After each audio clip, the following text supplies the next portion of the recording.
제가 대신하여 말씀을 전하도록 하겠습니다.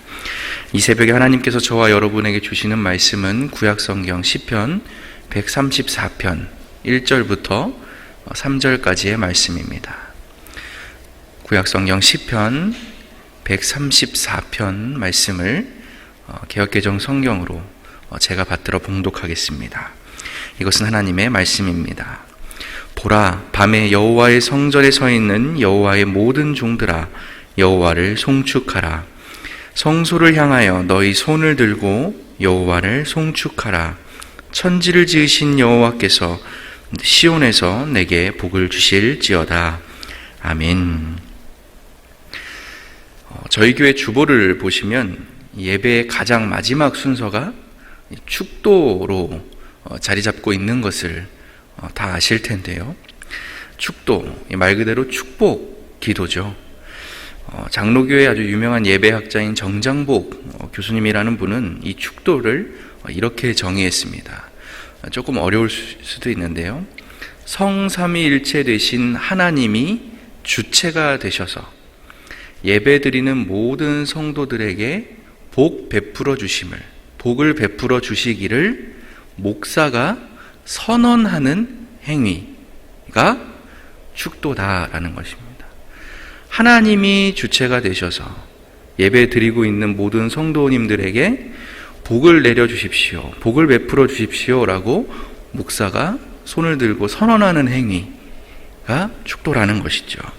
그래서 축도를 강복선언이라고도 말합니다. 강복선언, 강복, 복을 내려주시기를, 하강할 때 강자죠. 선언, 목사가 선언하는 것, 강복선언, 축도. 보통 저희가 예배 시간에 일반적으로 많이 들어보셨을 축도는 바울의 축도라고 알려진 고린도후서 13장 13절 말씀입니다. 주 예수 그리스도의 은혜와 하나님의 사랑과 성령의 교통하심이 너희 무리와 함께 있을지어다. 한국교회에서는 이 바울의 축도를 주로 목사님들께서 사용을 많이 하시는 편인데요. 하지만 사실 종교개혁 이후에 개신교 예배 전통에서 가장 오랫동안 그리고 가장 많이 사용되어 왔을 뿐만 아니라 지금도 서방의 유럽이나 미국의 교회들에서는 가장 활발하게 사용하고 있는 축도는 이 바울의 축도가 아니라 따로 다른 축도가 있습니다. 이 아론의 축도라고 알려진 이 민수기 6장 말씀인데요. 여호와께서 모세에게 말씀하여 이르시되 아론과 그의 아들들에게 말하여 이르기를 전해주라는 거죠. 너희는, 제사장들은 이스라엘 자손을 위하여 이렇게 축복하여 이르되 여호와는 내게 복을 주시고 너를 지키시기를 원하며 여호와는 그의 얼굴을 내게 비추사 은혜 베푸시기를 원하며 여호와는 그 얼굴을 내게로 향하여 두사 평강 주시기를 원하노라 할지니라 하라 라는 게 이 아론의 축도입니다. 그러니까 하나님께서 모세에게 아론, 곧 제사장이 백성들을 축복할 때 사용할 수 있는 그 축복 기도문, 축도의 내용을 직접 다 가르쳐 주신 아주 소중한 이 본문이 이 아론의 축도 본문인데요. 그래서 저 역시도 이 군인교회에 있을 때 주로 이 아론의 축도를 하면서 예배를 마치곤 했었습니다. 하지만 바울의 축도든 이 아론의 축도든 가장 중요한 것은 무엇이냐면요, 두 축도에서 모두 이 축복을 주시는 주체가 하나님이시라는 사실입니다. 축복을 주시는 주체는 하나님이시라는 거예요. 바울의 축도에서는 주 예수 그리스도의 은혜와 하나님의 사랑과 성령의 교통하심, 이게 주어입니다. 그러니까 삼위일체 하나님을 사도 바울은 이 축복의 주체로 삼은 것이죠. 또 아론의 축도에서도 무려 3번에 걸쳐서 여호와는 내게 복을 주시고 여호와는 그의 얼굴을 내게 비추시고 여호와는 그의 얼굴을 내게로 향하여 드신다. 그러니까 하나님이 복 주시는 분이라는 사실을 이 아론의 축도도 강조하고 있는 것입니다. 이렇게 복을 주시는 주체, 주어가 모두 하나님으로 되어 있다라는 것은 축도에 대한 아주 중요한 2가지 사실을 우리에게 일깨워 주게 되는데요. 첫 번째는 뭐냐 하면 축도의 핵심은 복 그 자체, 어떤 복을 받느냐, 그 그 복의 내용에 축도의 핵심이 있는 것이 아니라 그 복을 주시는 분이 하나님이심을 기억하는 데에 이 축도의 목적이 있다라는 사실입니다. 예배의 마지막에 목사가 이 단위에 서서 손을 들고 축도를 하는 것은 이제 이 예배를 마치고 세상을 향해 나아가는 모든 성도들이 내가 어떤 축복을 받을까? 그 내가 받을 축복에만 목을 매면서 전전긍긍 살아가는 비겁한 삶을 사는 것이 아니라 내가 믿는 하나님이 어제나 오늘이나 내가 어떤 상황에 처해 있든 한결같이 나에게 복 주시는 하나님임을 잊지 않고 살아가는, 그래서 그 하나님을 의지해서 저 세상 속에서 믿음으로 담대히 살아가십시오 라는 것을 격려하고 북돋기 위해서 이 목사가 축도를 하는 거라는 것이죠. 복의 방점이 찍히는 것이 아니라 그 복을 주시는 하나님의 방점에 찍히게 하는 것, 그 축도의 목적이라는 것입니다. 두 번째로, 축도의 주어가 하나님으로 되어 있다는 사실이 또 의미하는 것은 목사가 축도를 한다고 해서 그 목사가 큰 축복을 줄 수 있다거나 대단한 능력을 가진 존재가 되는 것이 결코 아니라는 사실입니다. 바울의 축도라고 해서 바울이 드러나지 않습니다. 아론의 축도라고 해서 아론이 복 주는 게 아니에요. 그들은 그저 하나님께 부여받은 어떤 거룩한 권한과 책무에 순종해서 제사장으로서 또 목회자로서 하나님께서 나의 이 백성들에게 제발 복 내려주시기를 성실하게 간구하고 선언하는 것입니다. 말 그대로 강복 선언을 하는 것이죠. 그래서 하나님께서도 아까 보았던 그 아론의 축도를 허락하시면서 그 바로 다음 구절에, 마지막 구절이 27절이거든요. 이렇게 딱 선을 정해 놓으셨습니다.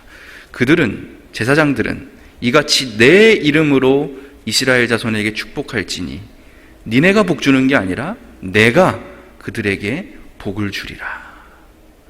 하나님의 말씀인 것입니다. 하나님께서 복을 주신다. 하나님께서 우리에게, 나에게 복을 주신다. 이걸 기억하는 것이 축도의 목적이자 예배의 마지막을 장식하는 행위의 결과라는 것이죠. 내가 하나님께 이 장소에서 복을 받고 돌아간다. 지금으로부터 약 3개월 전인 3월 25일 새벽 예배를 시작으로 제가 성전에 올라가는 노래라는 똑같은 표제어를 가지고 있는 이 시편의 이 모음집을 주제로 삼아서 이 새벽 시간마다 여러분들과 한 편씩 한 편씩 이렇게 나눠 왔었는데요. 시편 120편부터 시작됐던 이 나름의 순례의 여정이 이제 오늘 134편으로 잘 갈무리할 수 있게 되었습니다. 참 하나님의 은혜가 아닐 수 없는데요. 여러분 혹시 맨 첫 번째 시편이었던 120편에서 당시 시인이 어떤 상황에 처해 있었는지 기억하시는 분이 있을지 모르겠습니다. 내가 고난을 받을 때에 주님께 부르짖었더니 주님께서 나에게 응답하여 주셨다. 괴롭구나. 너희와 함께 사는 것이 메섹 사람의 손에서 나그네로 사는 것이나 다름없구나. 게달 사람의 천막에서 더부살이 하는 것이나 다름없구나. 내가 지금까지 너무나 오랫동안 평화를 싫어하는 사람들과 더불어 살아왔구나. 자세한 내용을 알 수는 없어도 뭔가 되게 힘들다, 이런 느낌은 아마 받으실 것 같습니다. 이 당시 시인이요, 시편 120편에서 예루살렘과는 아주 멀리 떨어져 있는 이방 땅 메섹과 게달에서 나그네의 처지로 정착하지 못하고 안정감을 누리지 못하고 더부살이를 하는 심정으로 아주 어렵게 주변 사람들과 부대끼고 스트레스 받고 고통받으면서 그 어려운 관계 속에서 고통 가운데 살고 있었다라는 것입니다. 중요한 것은 그런 그가 절망의 늪에 빠져 있지 않고 부지런히 이 짐을 쌌다는 거예요. 뭘 하기 위해서요? 순례를 떠나기 위해서, 예루살렘으로 가기 위해서, 성전에 올라가기 위해서 그가 믿음으로 힘들지만 순례의 길에 올랐다는 것입니다. 그리고 마침내 120편부터 134편에 이르기까지 이 긴 순례의 여정을 잘 통과해낸 이 순례자가 이제 무사히 예루살렘에 도착하여서 벅차오르는 감격 가운데 하나님께 예배를 드리게 되었는데 그 장면이 오늘 우리가 읽은 본문인 134편 1절과 2절에 이렇게 기록되어 있습니다. 보라, 밤에 여호와의 성전에 서 있는 여호와의 모든 종들아, 여호와를 송축하라. 성소를 향하여 너희 손을 들고 여호와를 송축하라. 저희가 좀 전에 찬양했던 그 가사가 오늘 이 시편을 배경으로 하고 있는 그대로 담고 있는 것이죠. 예배자는 감사와 기쁨 가운데 밤을 지새우면서까지 하나님을 뜨겁게 예배했습니다. 다른 세상의 잡념이나 고민들 다 내려놓고요, 오직 성소를 향하여 두 손을 높이 들고서 하나님만 집중하며 하나님만 바라보았다라는 것입니다. 그렇게 시인은 마음껏 하나님을 송축하고 또 송축했다라는 내용인 것이죠. 그런데 중요한 사실이 하나 있습니다. 오늘 이 시인의 순례의 목적지는 예루살렘이 맞지만 그의 거주지는 예루살렘이 될 수 없었다 하는 사실이에요.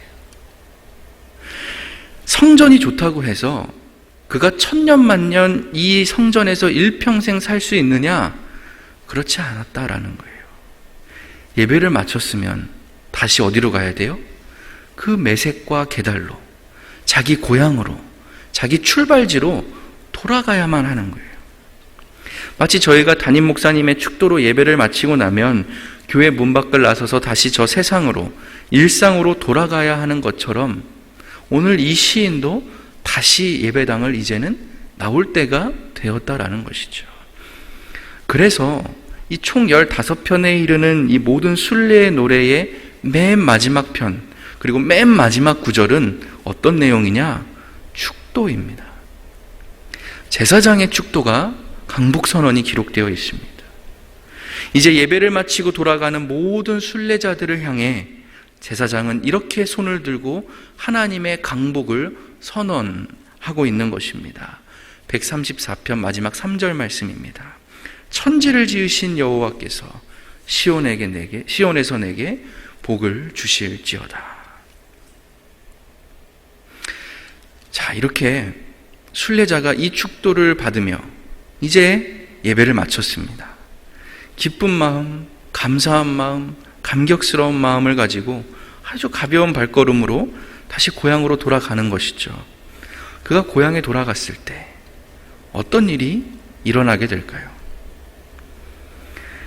메섹과 게달에서 그를 괴롭게 했던 그 사람들이 예배드리고 갔더니 천사처럼 바뀌어 있을까요? 예루살렘 잘 다녀왔으니까 그 전까지 말 안 듣고 속썩이던 자녀가 하루아침에 효자, 효녀가 되어 있을까요? 하나님 뜨겁게 송축하고 왔으니까 앞으로 나는 아무 고민 없이 그냥 찬송가나 부르며 행복하게 룰루랄라 살아갈 수 있을까요? 시온에서 예배를 드리고 왔으니까 이제 내 인생에도 시온의 대로가 쫙 펼쳐져서 승승장구하는 실패 없는 인생을 살 수 있게 되었을까요? 아마 그렇지 않았을 겁니다. 그렇지 않았을 것 같아요. 지긋지긋한 그 메섹과 게달에서 꼴보기도 싫은 그 사람들 그대로일 겁니다. 여전히 그들과 나는 부대끼면서 계속 고통 중에 하나님 어떡합니까? 라고 기도해야 했을지도 모릅니다. 말 안 듣는 자녀는 똑같이 또 속을 썩였을 거고요.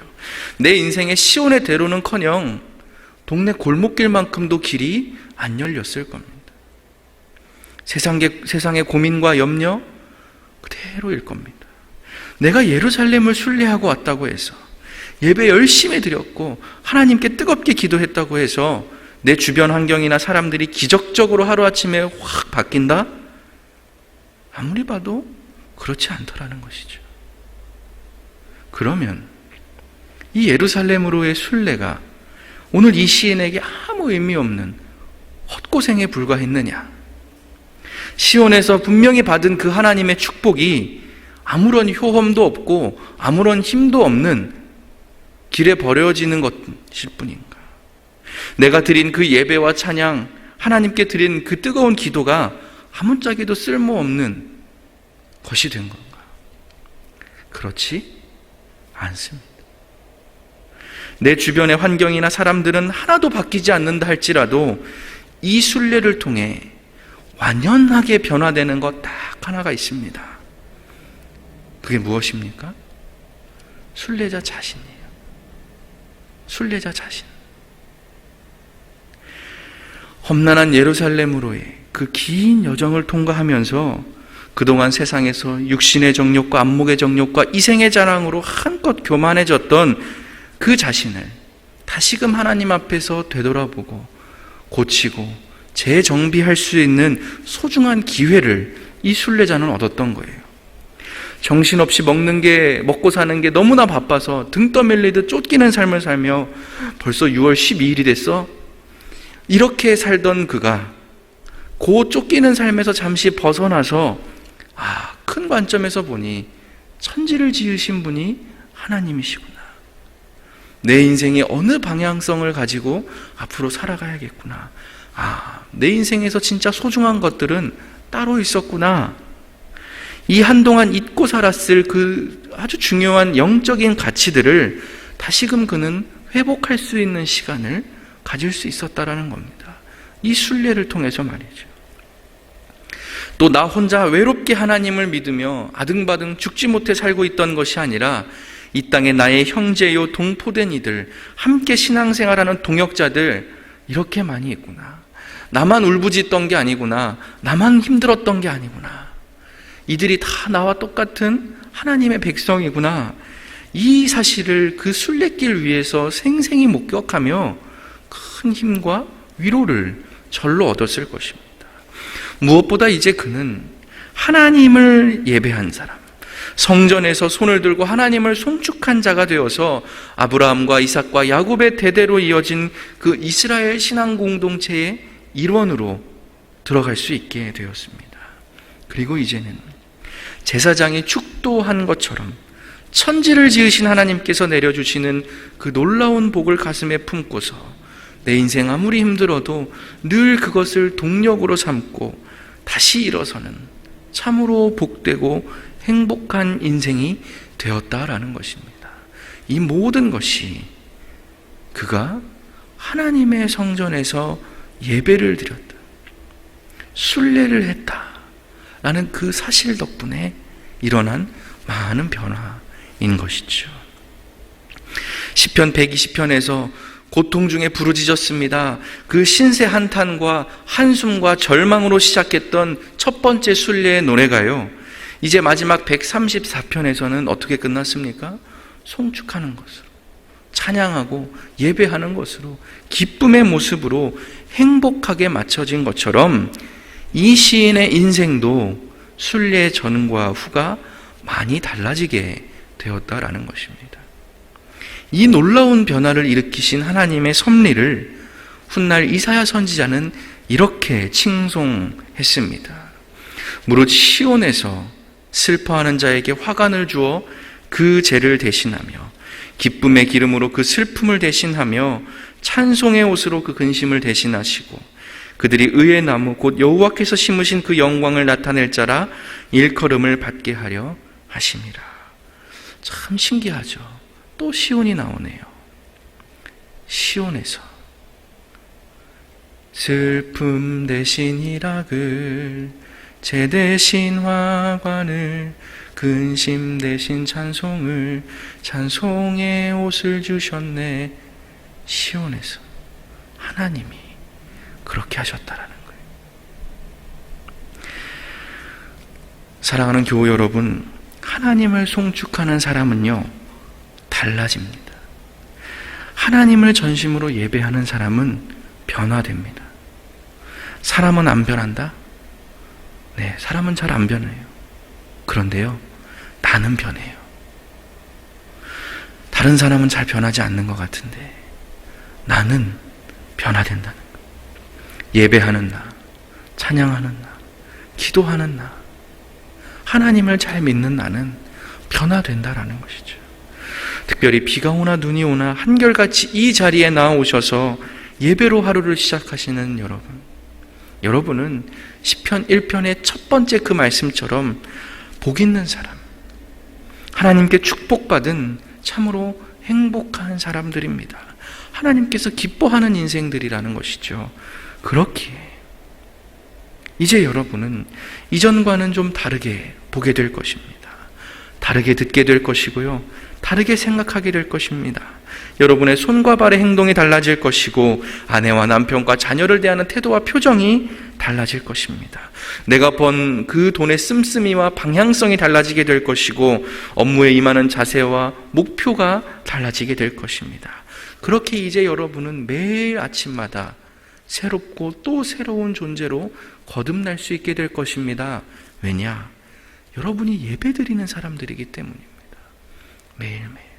매일 아침마다 하나님께 성소를 향하여 손을 들고 송축하는 삶을 살고 계시기 때문입니다. 그러니 여러분, 부디 일평생 천국을 향해 지금도 순례의 길을 걸어가는 중인 그 하루하루의 순례의 여정을 성실히 걸어 나가셔서 시온에서 내려주시는 하나님의 놀라운 복이 앞으로 여러분의 인생 가운데 충만하게 차고 넘치게 되기를 우리 주 예수 그리스도의 이름으로 간절히 축원합니다. 아멘. 오늘은 제가 아론의 축도로 모든 예배를 마치겠습니다. 함께 기도하겠습니다. 여호와는 내게 복을 주시고 너를 지키시기를 원하며 여호와는 그의 얼굴을 내게 비추사 은혜 베푸시기를 원하며 여호와는 그 얼굴을 내게로 향하여 드사 평강 주시기를 원하노라. 아멘.